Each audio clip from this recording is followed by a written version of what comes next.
Hello friends, ഇന്ന് നമ്മൾ പഠിക്കാൻ പോകുന്നത് ഹിസ്റ്ററിയിലെ സെക്കൻഡ് ചാപ്റ്ററായ റൈറ്റിംഗ് എ സിറ്റി ലൈഫാണ്. ഇന്നത്തെ ഇറാഖാണ്, അന്നത്തെ മെസപ്പൊട്ടോമിയ. ഇനി മെസപ്പൊട്ടോമിയയെക്കുറിച്ച് നോക്കാം. യൂഫ്രട്ടീസ്, ടൈഗ്രീസ് എന്ന നദികൾക്കിടയിൽ സ്ഥിതി ചെയ്യുന്ന രാജ്യമാണ് Mesopotamia. Mesopotamia is the land between Euphrates and Tigris river. Mesopotamia എന്ന രാജ്യം യൂഫ്രട്ടീസിൻ്റെയും പിന്നെ ടൈഗ്രീസ് നദിയുടെയും ഇടയിലാണ് സ്ഥിതി ചെയ്യുന്നത്. പിന്നെ അതുപോലെ തന്നെ തെക്ക് ഭാഗത്ത് സുമർ, അക്കാഡ്, വടക്ക് അസീറിയനുമാണ് വരുന്നത്. ആദ്യ ഭാഷ സുമേറിയനാണ്, പിന്നീട് ഭാഷ അക്കാഡിയനാക്കി. ഇനി അതിൻ്റെ സോഴ്സസ് ആണ് നോക്കാൻ പോകുന്നത്. ഉറവിടങ്ങൾ: കെട്ടിടങ്ങൾ, പ്രതിമകൾ, ആഭരണങ്ങൾ, ശവകുടീരങ്ങൾ, ഉപകരണങ്ങൾ, മുദ്രകൾ. ഇതൊക്കെയാണ് അതിൻ്റെ സോഴ്സസ് ആയിട്ട് വരുന്നത്. മെസപ്പൊട്ടോമിയ എന്ന വാക്ക് രണ്ട് ഗ്രീക്ക് പദത്തിൽ നിന്നാണ് എടുത്തിട്ടുള്ളത്: മെസോ ആൻഡ് പൊട്ടാമസ്. മെസോ എന്ന് പറഞ്ഞാൽ മിഡിൽ എന്നും പൊട്ടാമസ് എന്ന് പറഞ്ഞാൽ റിവർ എന്നാണ് അർത്ഥം. നദികൾക്കിടയിൽ എന്നാണ് മീനിങ് വരുന്നത്. അടുത്തതായി നോക്കാൻ പോകുന്നത് മെസപ്പൊട്ടോമിയയിലെ ജോഗ്രഫിക്കൽ ഫീച്ചേഴ്സ് ആണ്. നോർത്തിൽ പ്ലെയിൻസ് ആൻഡ് മൗണ്ടെയ്ൻസ് ആണ്. അവിടെ ഏറ്റവും കൂടുതലും അഗ്രികൾച്ചറാണ് നടന്നു വരുന്നത്. പിന്നെ നോർത്തിൽ ഗ്രാസ് ലാൻഡ്സ് ആണ്, അതുകൊണ്ട് തന്നെ അവിടെ കന്നുകാലി വളർത്തലാണ്. പിന്നെ ഈസ്റ്റേൺ ട്രിബ്യൂട്ടറീസ് ഓഫ് റിവേഴ്സ്, ആ ഒരു റിവറിൻ്റെ ആ ഭാഗത്ത് അധികം വാണിജ്യങ്ങളാണ് അധികം നടന്നു വരുന്നത്. അവിടെ റൂട്ട്സ് ഓഫ് കമ്മ്യൂണിക്കേഷൻ എന്നാണ് പറഞ്ഞു വരിക. പിന്നെ അതുപോലെ തന്നെ സൗത്ത് ഡെസേർട്ട് സിറ്റീസാണ് അവിടെ ഏറ്റവും കൂടുതൽ. പിന്നെ ഈ ഭാഗത്തുനിന്ന് ചോദിക്കുന്ന മറ്റൊരു ചോദ്യമാണ് ഡെവലപ്മെൻറ്റ് ഓഫ് റൈറ്റിംഗ്, എഴുത്തുവിദ്യയെക്കുറിച്ചിട്ട്. The letter used in tablets were known as cuneiform. അവരാ എഴുതാടുക്കുന്ന ആ ഫലകത്തിന് പറയുന്ന പേരാണ് ക്യൂണിഫോം. പിന്നെ അവരുടെ ലാംഗ്വേജ് സുമേറിയൻ ആണ്. ക്യൂനസ് ഫോമ എന്ന രണ്ട് പദത്തിൽ നിന്നാണ് ക്യൂണിഫോം ഉണ്ടായിട്ടുള്ളത്. ഇത് രണ്ട് ലാറ്റിൻ വേർഡ്സ് ആണ്. ക്യൂനസ് എന്ന് പറഞ്ഞാൽ വെഡ്ജ് എന്നും ഫോമ എന്ന് പറഞ്ഞാൽ ഷേപ്പ് എന്നാണ് അർത്ഥം. ഇനി ഇതിൻ്റെ മെത്തേഡ് ഓഫ് റൈറ്റിംഗ് നോക്കാം.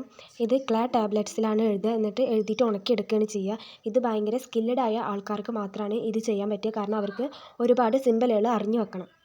ഫലകങ്ങൾ പിന്നീട് ഉപയോഗിക്കാൻ പറ്റുന്നതുമല്ല. അടുത്തതായി നോക്കാൻ പോകുന്നത് യൂസസ് ആണ്.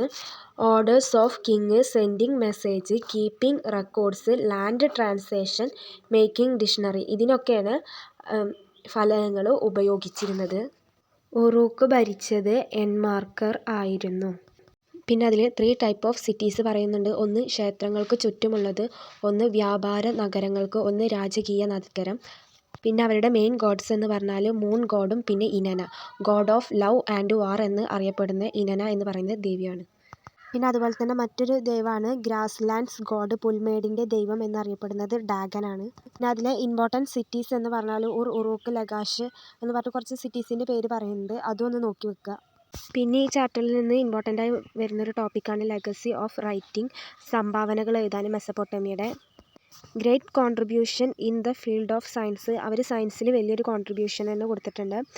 പിന്നെ അതുപോലെ തന്നെ മെസപ്പൊട്ടോമിയയിൽ ടൈം റെക്കോർഡിങ്, അതുപോലെ തന്നെ കലണ്ടർ മേക്കിംഗ്, പിന്നെ mathematics, multiplication, division, square root, അങ്ങനെ ഒരുപാട് കാര്യങ്ങൾ അവർ ചെയ്തിട്ടുണ്ട്. പിന്നെ അതുപോലെ തന്നെ ടൈം റെക്കോർഡിങ്ങും. പിന്നെ അതുപോലെ തന്നെ ഇമ്പോർട്ടൻ്റായി വരുന്ന മറ്റൊരു ടോപ്പിക്കാണ് Mari, royal city in Mesopotamia. മെസപ്പൊട്ടോമിയയിലെ റോയൽ സിറ്റിയാണ്. യൂഫ്രട്ടീസ് എന്ന നദീതീരത്താണ് അത് ലൊക്കേറ്റ് ചെയ്യുന്നത്. പിന്നെ അവിടുത്തെ മെയിൻ ഒക്കുപേഷൻ എന്ന് പറഞ്ഞാൽ അഗ്രികൾച്ചറും പിന്നെ കന്നുകാലി വളർത്തലുമാണ്. പിന്നെ മാരി ഭരിച്ചിരുന്നത് അമോറിറ്റീസാണ്. പിന്നെ അവിടുത്തെ ഓഫീസേഴ്സ് ഗുഡ്സിൻ്റെ 10% അവർ ടാക്സ് മേടിച്ചിരുന്നു.